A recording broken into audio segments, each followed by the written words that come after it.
परम शांति। आज मैं बताऊंगा कि पितृदोष किसको लगता है। पितृदोष क्या है, पितृदोष किसे लगता है और कैसे उसका निवारण होता है। पितृदोष के निवारण के लिए जो भक्ति मार्ग में होते हैं वो कहीं ना कहीं, जैसे गुजरात में नर्मदा नदी है उसके किनारे जाकर उसको मुक्ति कराते हैं, पितृदोष की मुक्ति कराते हैं। वहाँ एक विधि होती है, तो वो विधि से पितरों की मुक्ति हो जाती है। कई लोग गंगा के किनारे या अन्य नदियों के किनारे जाकर पितरों की मुक्ति कराते हैं, या फिर कई जगह पितरों को, जो भी पितृ होता है, पितरों में माता पिता भी होते हैं, दादा दादी भी होते हैं, कई और भी पुराने जो पितृ होते हैं बैठे होते हैं, घर में होते हैं। वो घर में ही रहकर अपने बच्चों को परेशान करते हैं, अपने परिवार को परेशान करते हैं, बहुत दुखी करते हैं। इसलिए जो भक्ति मार्ग वाली आत्मा होती हैं वो उसका निकालने के लिए फिर कई ओझाओं के पास जाती हैं।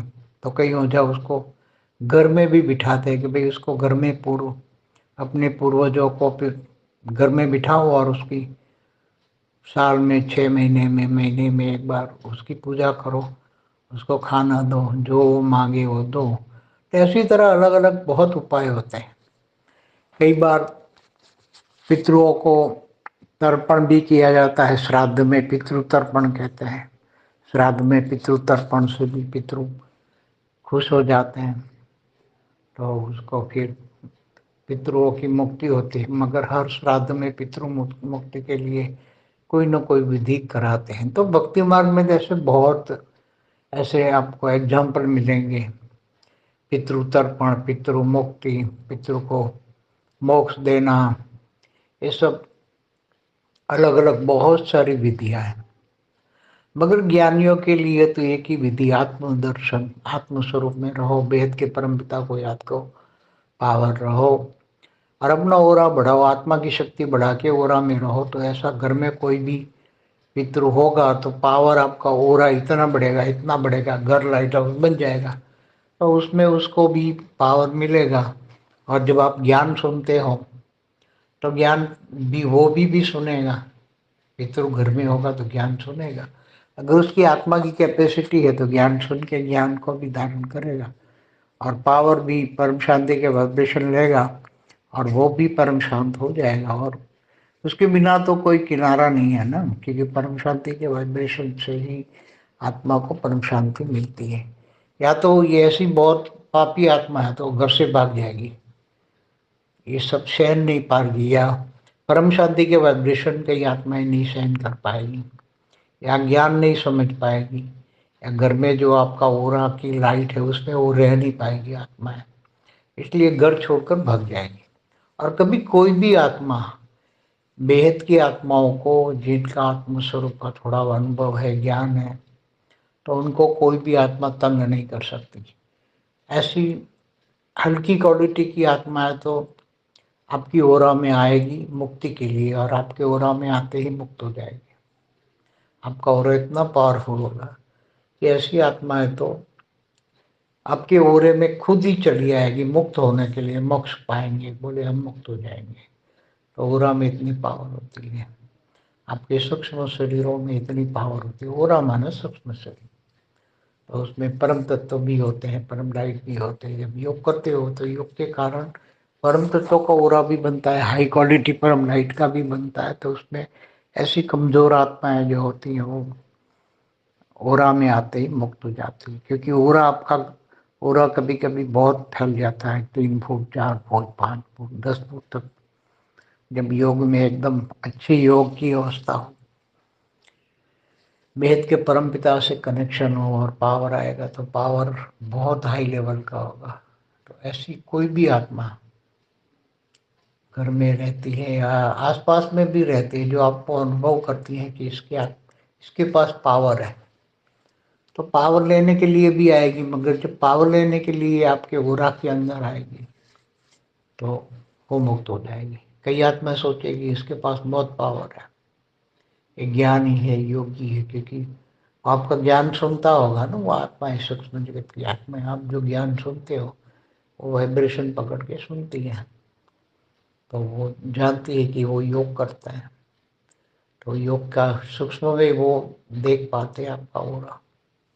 आपका ऑरा अच्छा होता है तो वो पावर लेने के लिए आती है। इसलिए हमेशा ज्ञानी तू योगी तू आत्माओं को ये सब चिंता करने की जरूरत नहीं है। दुनिया की कोई भी भूत प्रेत आत्मा है, ऐसे ज्ञानी योगी आत्माओं को कुछ भी तंग नहीं कर सकते, बल्कि मुक्त हो जाती है आत्माएं। खुद ही स्वयं ही मुक्ति के लिए अंदर उरा में प्रवेश करके मुक्त हो जाती है। और जब अंत में तो घर में लाइट हाउस बनेगा तो दुनिया भर की आत्माएं वहां मुक्ति के लिए अंत में आएगी लाइट हाउस में।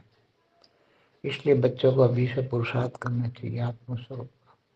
बाकी भक्ति मार्ग में तो ऐसे मोक्ष पाने के लिए या मुक्ति देने के लिए अलग अलग नदी के घाटों पर जाती हैं, बड़े बड़े तांत्रिकों के पास जाती हैं, ऐसी आत्माओं को ले जाते हैं, अलग अलग विधियां कराते हैं लोग और फिर उसको मुक्ति देते हैं। मगर वास्तव में वो आत्माएं जाती नहीं है। वो कहते वो आत्माएं वहां जाती नहीं। चलो हमारे गुजरात में नर्मदा के किनारे वहां उसकी मुक्ति के लिए मोक्ष कराने के लिए विधि कराते हैं, नर्मदा नदी के किनारे। मगर नर्मदा नदी के किनारे जब वो विधि कराते तो वो आत्मा वहां से चोरी, वो उसको जो सूक्ष्म जगत वाली आत्माएं, जो विधि कराने वाली आत्माएं होती है, इनके साथ भी आत्माएं होती है, तो वो विधि कराते वक्त वो आत्माओं को पकड़ के अपने पास रख लेते, जबरदस्ती रख लेते।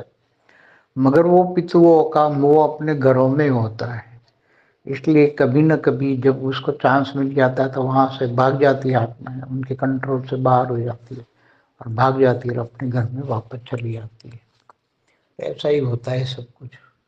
तो उनको वास्तव में मोक्ष देना है तो ऐसी आत्माओं को योग बल से ही, परम लाइट से ही, परम पावर से ही मोक्ष दे सकते हैं।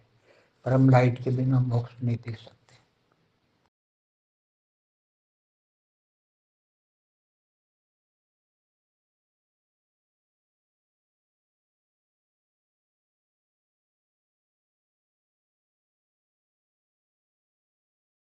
बेहद की परम शांति सोचो, बोलो परम शांति। Join us daily for our morning live meditation, Monday to Saturday, 5:30 to 6:30 a.m.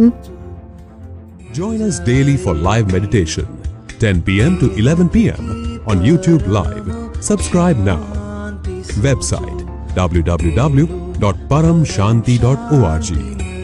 Email us anant@paramshanti.org. Like, share, subscribe.